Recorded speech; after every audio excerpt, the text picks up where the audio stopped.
can think of research as having two domains. One is push the bleeding edge, try to advance that. The other is to push the scale you can reach. That's a slightly different question. Right. If I really want to reach scale, then I have to engage with the outside world. I have to think about how to replace the batteries in that island. I got the key message was from my advisor and also a mentor here at the university. And both of them told me the following thing. First of all, you should work on problems where the amount of effort you put into the problem and kind of the outcome you get, the reward you get, is disproportionate. And the second one was a really clever advice, and was somebody in this mentor who had done industry and communications industry. And he told me, you should look at places where in these kind of traditional industries and utility industries, where the standards are not set yet, things are starting out. The big challenge for me today, at least from my perspective of power systems and data centers, is you don't really have a detailed view of how the data center works. So I don't know how I can control it or what's the effects of those controls. Welcome to FounderCoHo. Today we have Ram Rajagopal joining us. Ram is the Stanford professor who turned childhood power outages in Brazil into a $13 million startup solving one of AI's biggest infrastructure crises. From getting electric shocks as a curious kid to directing Stanford's premier energy program, Ram's grid optimization work powers millions of homes and reduces emissions by 90%. He's not just another academic entrepreneur. He's built companies from 3 people to over 100 employees, raised over $15 million across 3 exits, and his research directly impacts how we'll power the AI revolution. Ram's interview has 2 parts. Today, part 1 explores the hidden crisis threatening AI's future power. While tech giants build trillion-dollar AI systems, Ram reveals why our century-old electrical grid is the real bottleneck. We'll dive into his breakthrough research and jaw-dropping discoveries, like how Stanford's green electric buses actually created more emissions than diesel ones, and how he helped a California farmer cut energy costs by 90% using smart sensors. Most importantly, Ram shares his urgent warning about AI's exponential power hunger and his radical solution that could determine whether we achieve an AI-powered utopia or face rolling blackouts. Let us get started. You mentioned about that when you pursue your study, you are very fascinated about different systems. Later connect back and started focus on electricity systems. Tell us a little bit more about this journey of like you're exploring which type of problem that make you passionate. Yeah, in the city I grew up, there wasn't a lot of engineering jobs. So my first thing out of college was actually to work in a hedge fund, where I learned a lot about businesses and different ways they operate. And then I decided I really wanted to do grad school. That's something I was passionate about. I love studying. I love learning. And I had used all these books from professors in Berkeley. So for some reason, I thought, it's a good idea to go there without really knowing what it was all about. But then I came to the US and my first stop was in Austin. And I worked there in a company called National Instruments. And the focus of my work as an engineer was to create computer vision products for automating industrial inspections in the factory floor, as you produce parts, and also real-time controls for also doing tests for companies like Mercedes and so on. And that taught me a lot about 2 things, the value of sensing and also how to create products. We had a lot of autonomy in the company when I joined. So when I went to do my PhD, there was already this theme of, I think sensing is important. This notion of computing the data from the sensors and processing it in different ways can be super helpful. And I met my advisor, Praveen Varaya. He's amazing. One of the areas for which he's very famous is transportation. And so I said, I want to apply this, and I want to create this type of feedback loops that are much more smarter by using data and sensing. And said, you can do that with transportation. That's kind of the research I've been doing. So that's where we started out. And I really worked in that area. So at that time, transportation didn't have all these mobile phones, data and so on. When was that? And this was like 2003, 2004. Wow, yeah. And then basically we created wireless sensors that you can embed on the road, and they can help you measure traffic flows, traffic density, cues in traffic signals. They make it very, very cheap to install the signal controllers, which is quite expensive today. You have to install these big loops and so on. Yeah. And so that was the kind of the first application. It was super exciting. I had to learn how to do hardware sensing, a little bit of the intelligence and processing. And then I wanted to do more of that intelligence. And my advisor is also very famous for work in electricity systems. So he said, why don't we look at electricity? And there's this whole desire to decarbonize the grid. So things are going to change. Right. But if you don't use the data cleverly, it's going to be very expensive to make that change. So I started working on that in my postdoc, and the problem turns out to be much bigger than I initially thought about. Not just in the scale, but the type of issues you need to address. And so I carried that out when I became a faculty at Stanford, and I've been doing it till today. Wow, what a fascinating story. I still remember the days when, like 2003, that was time wireless sensor network was very, very hot. And there's many researchers doing that's right. wireless sensor network, and smart grid later also become a thing. Right? Yeah, that's right. So in my PhD, I created a wireless sensor network, and a big learning of that time was there was a lot of like really fanciful research. Yeah. But the sensor networks I had to create, they had to actually work in the real world for an extended period of time. And so you ended up picking a lot of like the simplest of the ideas, putting them together to make sure they actually work for the application. And it was really a good experience for me to see that when you work on something tech, sometimes we get very caught up on like the most complex or the latest and greatest, but really you need to understand the problem and let's say your user or customer and what he wants. And sometimes you'll figure out that the first step of anything you want to do is like a much more simplified system stack and putting it together. So yeah, I was part of that crowd doing wireless sensing at sensor networks at Berkeley at the time. Yeah. I was also as part of crowd formed that. My advisor also doing wireless sensor network. I remember there was a lot of problems in wireless sensor network is to just work with the constraint of powers and the range of communications. And so that's like a perfect research problem based on assumptions that you only want to carry over the sensors deployed in some places. But one thing that researchers often miss is that who is going to charge that batteries, and like how to make that devices, which now is completely distributed, to be reliable. Who is going to replace in that? I was even doing like research. One of my friends is like deploying things in the island. That's perfect, but then who is going to replace the island for that thing? Is that experience of wireless sensor network has impact to you as a philosophy or research and also as a startup founder?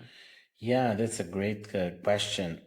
I think all of the work I've done, starting from my undergraduate all the way up to now, I always take some takeaway lessons because I am constantly in the mode of trying to learn and seeking feedback. And so I like to get some honest perspectives from people from the outside.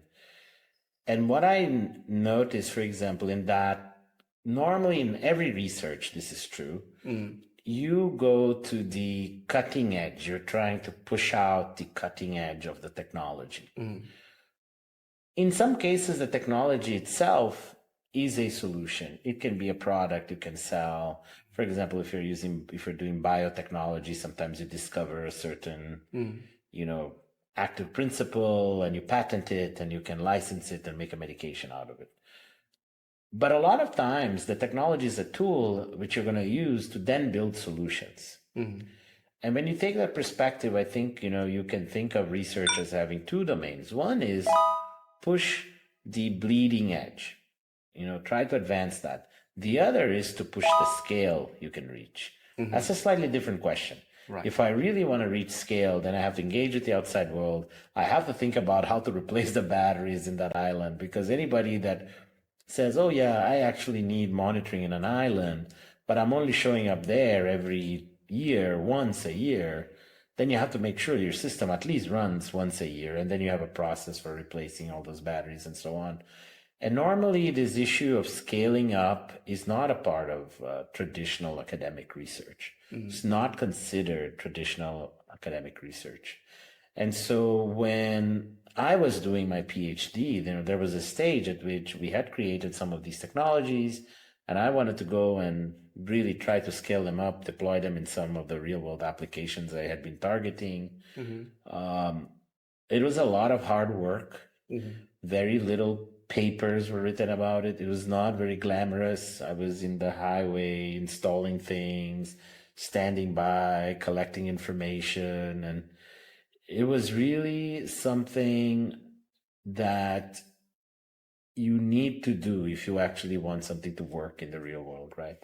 Right. But the outcome of that was amazing, because once we had it all set up and we had our first experiment showing these sensors actually work and they do what they can do, we then started finding new ideas we can implement. But then we also had the support of the users, and they would come to us and say, hey, now can you do things like measure the weight of trucks? Not only just to track the speed and this and that. Oh yeah, so that's another sensor you can develop. And so that was an experience. And I think these two fronts, scale and pushing the cutting edge, they're two different issues. Sometimes they meet. Sometimes you're going to push this. Sometimes you're going to push that. So I tend to call the scaling up applied research. Right. The pushing the cutting edge, I call it theory, even though in theory you could be building stuff in the lab. But for me, that's somewhat theoretical. It's in the lab. Right. It's practical in the context of a lab. Right. So theory and practice. Yeah, it's also exact thing I observed. There's a two type of research. People often ignore the difference of that. One is to go deep. One is to scale it up. And scale up requires you go to basically connect with the real world. So see the real world challenging, like what is the limitation of supply chain and everything else. I'm also curious that after you graduate from Berkeley and then you decided to choose academic career instead of moving to industries, tell us a little bit more about that experience. Yeah, when I was, after I finished my PhD, I really loved Berkeley. I loved my advisor. I loved my colleagues and the city and everything. So I wrote some grants which supported the translation of my thesis into a product in a company. So the federal government here in the US used to have such grants. And I ended up winning, it was about, I think, a total of like $2 million. So for me, that was an insane amount of money. I just, I was a postdoc, and so I had that money. And then at that time, I was also experimenting with some of my colleagues and friends on a company trying to build sensors for power. Because I had built sensors for transportation. I was applying the same principle to electricity of, processing and so on. And I saw, there's some measurements that are not there that would be great to have. So we built a small company around that. So I was having a really good time. And in my perspective, that was just going to last forever. And one day my advisor called me up and said, Ram, I was just looking at your CV now and you're just looking at reappointments and so on. He said, you have way too many papers. You have this, you have that, you have a grant. You're already like a professor. It might be a good idea for you to apply now. And I said, but I want to stay in Berkeley. He said, well, normally Berkeley doesn't hire their own people. So I decided, so what should I do? Because I was in doubt about industry. I really love the ability to work on practical problems. And academia, I love to study. I love students. I love the interaction with them. So I said, you know what? It's easy to move to industry later if I want to. So let me give it a shot. And when I gave it a shot, then I got hired by Stanford. The best places to be for a researcher. Yeah. I think, anywhere where you're a faculty You look at the professors.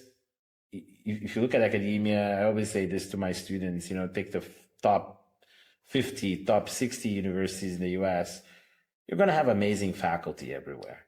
The difference is a place like Stanford can also afford to recruit the best students. They can make better financial offers and more attractive packages and so on. But where we are right now, the cost of research, surprisingly, has come down on the equipment side, on the material side, for certain areas, like my area. So pretty much you can replicate what we do at Stanford anywhere, but you just need the right mindset for that. But anyway, so I ended up as a faculty after my postdoc, and I was happy I ended up at Stanford. Cool, awesome. And I saw that you end up choosing a research focus to make it great to be human-centric. Can you tell us a little bit more about your research? Yeah, when I started at Stanford, one of the things that I understood immediately was there was a very good match between how I see research and how kind of the university, the principles by which it guides for the university, what it has as a principle for research. So one of the foundational principles of the university is that the work we do is meant to impact human lives outside and society. So this translation to practice has always been an important part of Stanford. You can really do that and get tenure and get, ahead in the university. So when I was there, then I started looking at the grid, and I had figured out that has to be the main area to focus on. You want to pick one hard problem, not multiple, if you want to get tenure or something like that. And the question then was, well, there's many, many different problems. And I knew using the data in the grid has always been a challenge. They use it in a limited way. And at the time I was looking at this, there's very little or people doing it, or maybe nobody other than a handful of people. So you could find these type of problems all in the different locations in the grid, scale of the grid. And so I said, okay, where do I want to do my research? And I went and talked to a few people, how did you decide about that? And really the key message was from my advisor and also a mentor here at the university. And both of them told me the following thing. First of all, you should work on problems where the amount of effort you put into the problem and kind of the outcome you get, the reward you get, is disproportionate. So you put a little work and you get a big reward. Because there's many good problems that have a huge effort and small reward. So meaning the scale of the problem has to be there. And the second one was a really clever advice, and was somebody in this mentor who had done industry and communications industry. And he told me, you should look at places where in these kind of traditional industries and utility industries, where the standards are not set yet, things are starting out. And so where is that happening? Well, that was happening on the edge of the grid. Which means, how our homes, businesses, campuses, they're all adopting new technologies. These technologies will interact with each other. They will have intelligence. And there is the whole element of the human being in the loop. You as in your household or in your office or in a let's say you're working for the bus transportation company and you're charging a bus, you are part of that loop. And so that was really the vision, was starting to understand that, okay, there's a whole revolution happening at the grid edge where you're having solar, you're having storage, you're having a lot of technologies that utilities are not adopting, but customers are adopting. Now, for everything, if I want to get some sort of optimization or optimal behavior from a system that has a lot of customer-owned things, well, the customer preferences and his behavior need to be part of the equation. And that's where the data becomes really critical, because it's very easy to have an economic model. If I say, okay, the cost of electricity is this much. I have a battery. I'm going to minimize the cost of electricity. But if I Yeah. now try to optimize your air conditioning, well, it depends on your preferences, and your preferences are not just based on the cost. Right. And so we started taking a completely data-driven, more iterative approach to these problems. And it really went against the grain at the time. Everything was optimization based and purely optimization based. And we were very successful. Traditionally, the grid hasn't been very data driven. It has its own logic running. But as we have more and more devices and sensors coming, we actually get more data about how people is consuming the energy at a home and like in the edge of the power grid. So the edge of the power grid becomes more intelligent than before. And you're very passionate about how to leverage that extra intelligence in the data to make the whole system to more efficient. One of the project I saw you doing on PowerNet. Can you tell us a little bit more about the project? Maybe even before addressing PowerNet, I can kind of give you the vision that tie all the projects together. Yes. When you look at the edge of the grid, it starts at the substation of electricity. And that's where it connects the big transmission network, the big generators and so on.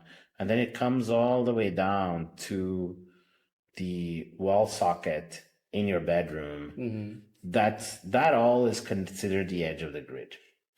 And really, there's a few important questions. As the edge of the grid becomes more sophisticated, what is the goal? Well, the goal is there's a certain amount of flexibility and coordination I can have between all of this energy consumption so that the impact in the amount of generation that you need is much lower. And as we move to renewables and other strategies in our transmission grid, in our bulk grid, electricity power becomes a lot more variable. It fluctuates a lot. If the edge can follow those fluctuations, then you can reduce the cost of making your system carbon free and resilient by a lot. Normally, the traditional grid, we have big generators and there's a whole system set up that essentially, it's not exactly what's happening, but essentially measures the power that you're consuming, and then you set the generator to follow that. And these generators are extremely reliable, but they use a lot of fossil fuel. They're quite expensive as well. Once I start moving towards renewables, meaning I add wind and solar, they produce according to nature, right? The wind has to be available, and those amounts fluctuate. As they fluctuate, the traditional strategy has been, I'm still going to follow the load, whatever the load wants, but I'll compensate the fluctuation of the renewable by fluctuating my fossil fuel or my traditional generation. Okay, so that's using your it's kind of like using fossil fuel as a backup. Or so like traditionally, when even if they have the renewable energy, they still has to use the fossil fuels as a backup. As a backup, because every second of the day I have to match the supply and demand.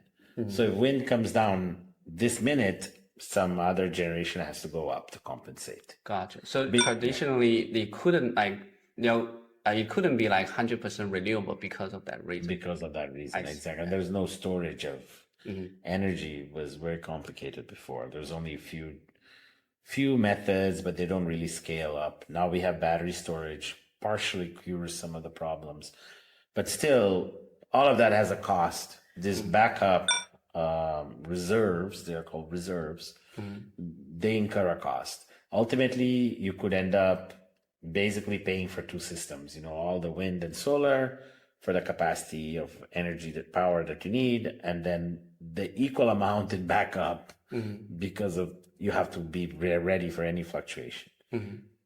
A new vision emerged because, initially we thought, loads are not very responsive. We don't have any visibility. You only have a meter at the home level. Now we don't really have a lot of data. We don't really have a lot of control. But the emergence of the cloud, the emergence of sensing, the emergence of very cheap communications, and the, putting all of this together with data science or machine learning and AI means that now I could potentially start looking at the consumption in a lot more granular detail, control it in a much smarter way, which means instead of the whole generation having to follow the load, these two can match with each other. And then you can get rid of the backup by enhancing this capability. And in order to do that, you have really four major challenges. This is what we identified when I started out my lab in Stanford. The first one is you have a lot of these small units, like, a small air conditioner, small EV. Yeah. These generators and loads we're talking about in the transmission grid, they are in several megawatts. One home is 8 kilowatt peak, so megawatt to kilowatt, that's 1,000 times, right? So you can say maybe 300 homes is like one node in the grid or something like that. So when you're going at this scale, you really have to deal with a lot of small loads or small devices. How do you do that? The second thing that's very important is, unlike, generators, that is purely an economic, motivation, all of the stuff that we use depends on our preferences and our choices. So the human choice element is there. So you have to take that into account. The third one is that generators in the grid are extremely reliable. They're very, very high reliability. But this whole grid edge, it's not that reliable because you have to go through the distribution system. You have outages. There's all kinds of issues with the distribution. So you need to make that a lot more reliable. So that was the third challenge. And then the fourth challenge is really how do you, if you are able to address all these things, how do you make it scale up, really? So those are the four challenges. And we have done projects. So our initial lab was all focused on this. And what we saw, what was the opportunity? Because if you have a challenge, you have to have an opportunity. At the time, we saw four opportunities. One was really the ability to do sensing and take existing data from the grid and do analytics on that. So the data. The second was the rise of power electronics, really cheap power electronics. You can now enhance the ability to control things through power electronics. Third, I think, was AI, machine learning, and the rise of cloud computing, which allows you to create the methods to do all of this. Because if you want to scale in the transmission system, everything is curated by a system operator. He has the grid model, and they have a person who maintains every line parameter and so on. This is not feasible for distribution. It's something like 10 or 100x more elements to maintain in magnitude. Yeah. So that was kind of the philosophy. We started with that.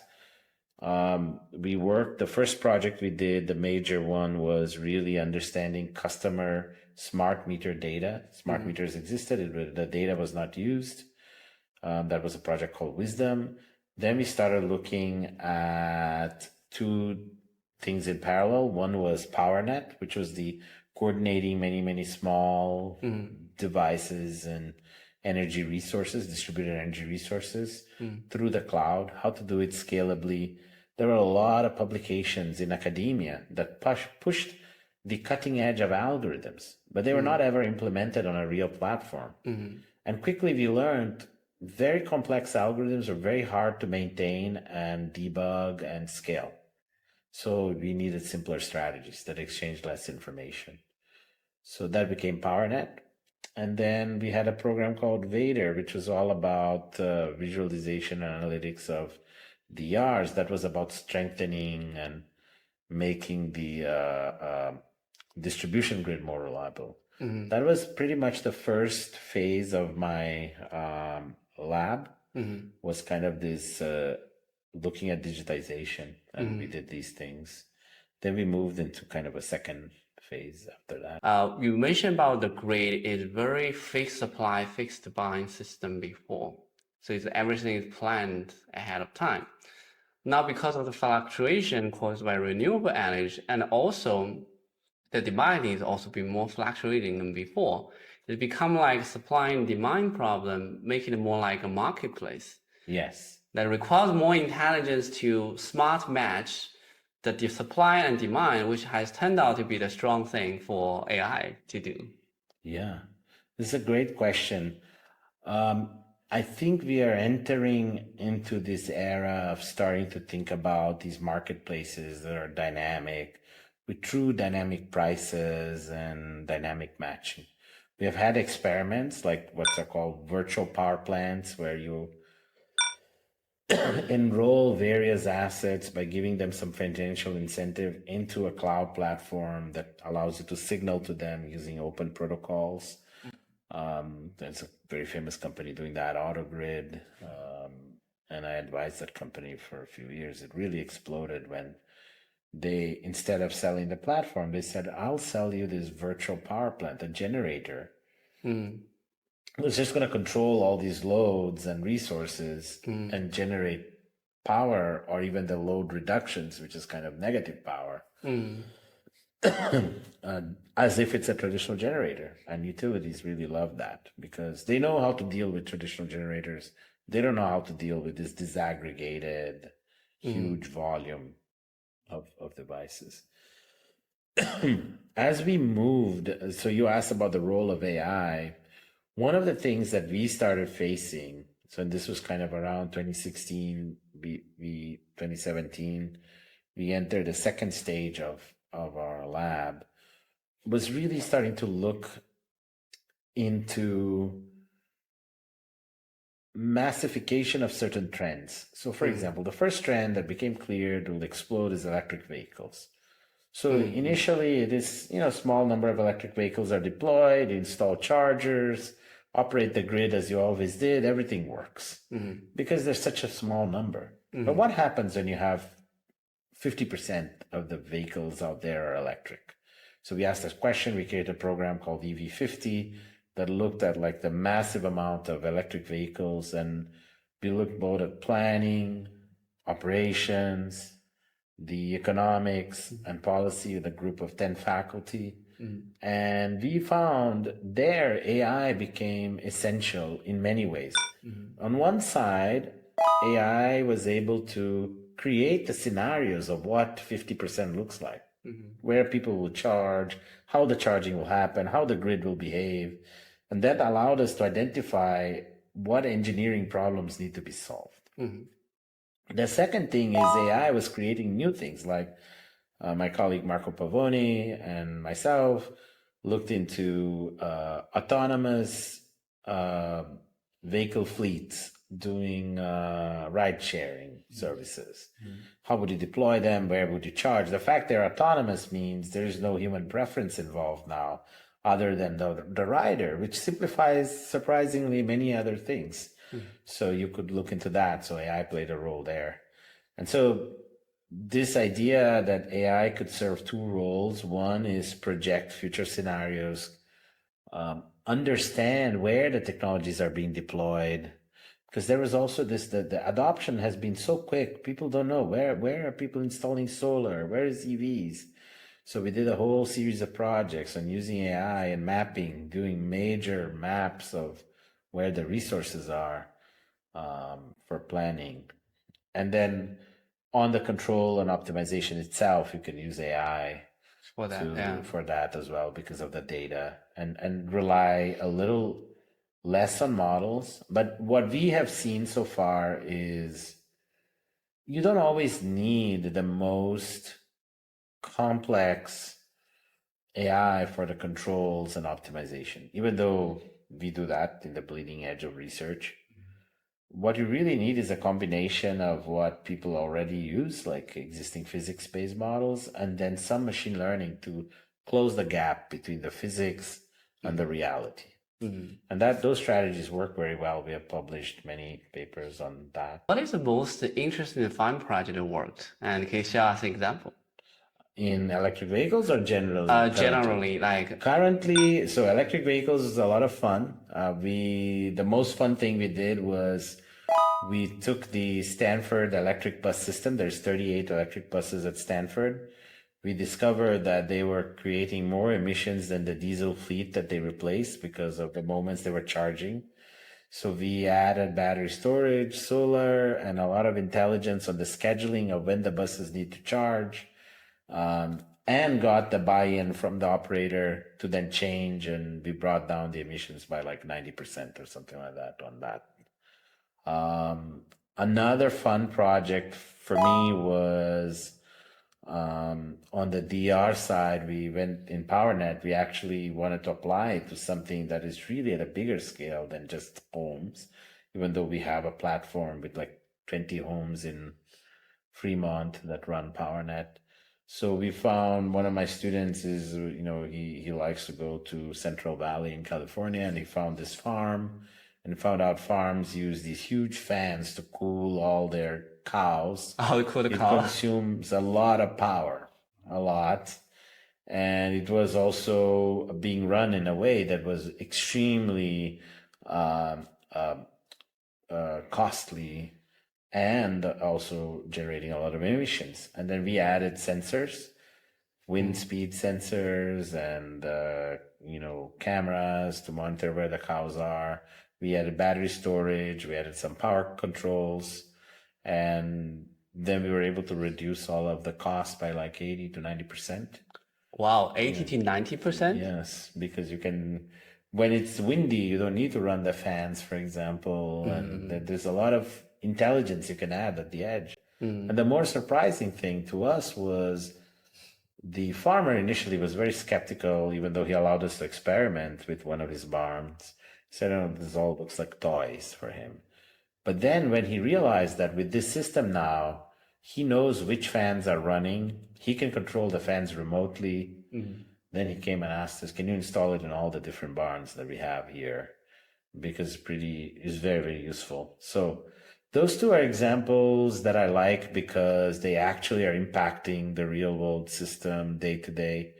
But there's others using AI, deep solar, where we mapped all of the solar in the United States using satellite imagery. That really came from my students. They were we went and talked to utility one day, and they said, "Oh, we don't know where all the solar is."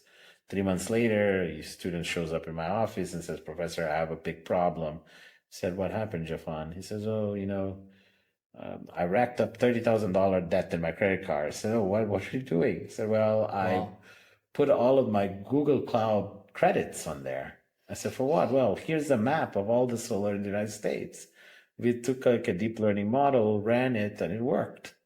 And so, of course, we helped him pay off the cost of that. And that became a whole area for the group. But currently, my passion is on two areas.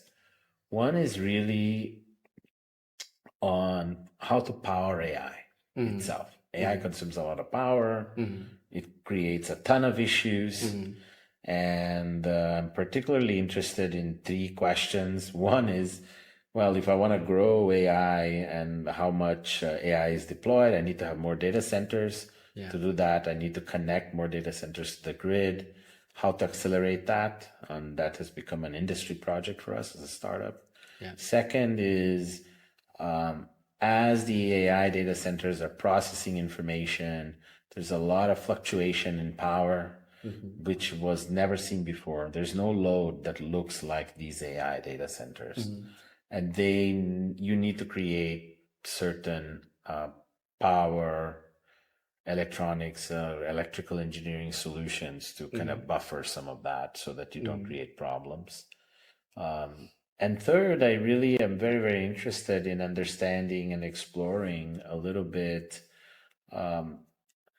If you look and anticipate all the trends that are happening, it's going to become non-viable because I cannot find a site in the grid that gives me 10 gigawatts of power, right? Which is where they want to go in 10 years or something, like gigantic data centers. So can you break down data centers into smaller data centers? How can you now create an energy or power layer that serves as an interface between data centers and the grid? And I think this is an important question because today we're looking at data centers. I think this is going to happen for manufacturing. This is going to happen for all of the EVs when we move into large fleets. The whole electrification of energy consumption, which is moving other fossil fuels into electricity, will create a lot of demand. And then you have to now take that demand and make it grid aware. So I think that whole area is ripe for a lot of innovations. Super exciting. Yeah, those are very exciting area, especially because the boom of large language models, the need for data center or computing power for AI is exploding. And for example, OpenAI is starting the Stargate project, like raising 500 billion just for building the data center. What is the biggest challenge you say about optimizing the energy usage in the data center?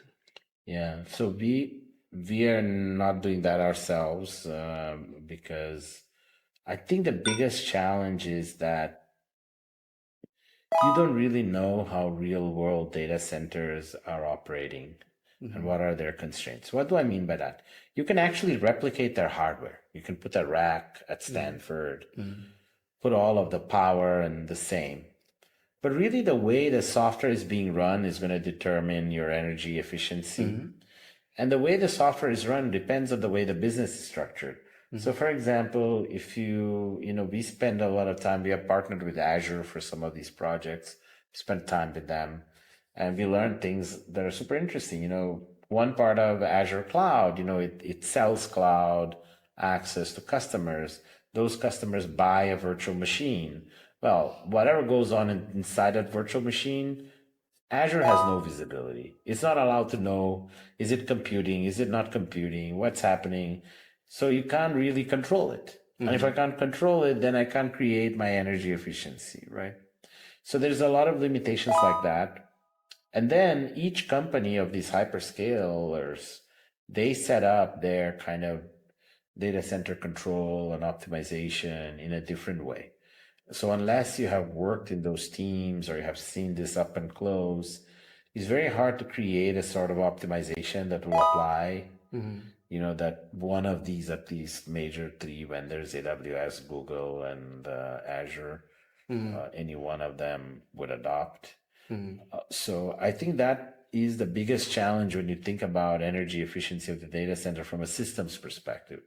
Now, there's a lot of colleagues of mine that work at a hardware and chip level, trying to create new alternatives to GPUs, which are much more energy efficient, chips that are much more energy efficient, or even change the compute in the GPU to use quantization and other techniques to reduce the energy consumption. I think that is in some ways more accessible.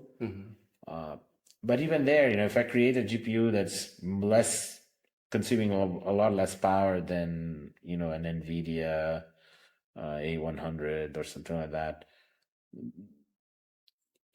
it is arguable that it'll be very hard for me to go and displace NVIDIA and have, because there's many other services that NVIDIA is offering on top of their hardware. It's not just I can go and replace their hardware by mine and it'll just execute all the software that was written for the NVIDIA GPU.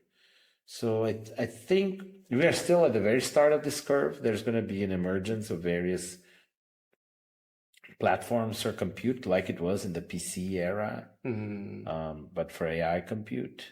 But I think the big challenge for me today, at least from my perspective of power systems and data centers, is you don't really have a detailed view of how the data center works. So I don't know how I can control it and what's the effects of those controls. So which is kind of the missing piece. Is a little bit contrarian, but it's actually true that you have very limited observability of the data center. Even if this is completely the man-made structures and you made it, but what happens, like you mentioned, is everything runs in the virtual node. And then as the operator of the data center, which is a separate entity, then the people who are using the GPU inside, there's a disconnect between the two. So it's hard for them to both know what's happening, and also as a consequence, it's hard for them to control what's happening. So that's very, very fascinating, challenging area. I think there's a lot of interesting research that will happen on that. Thanks for joining us for this inspiring conversation. Loved what you heard? Subscribe now to join our community of founders and innovators. Drop a comment about your favorite takeaway and stay connected for more insights from Silicon Valley's most exciting change makers. Until next time, keep building, keep connecting.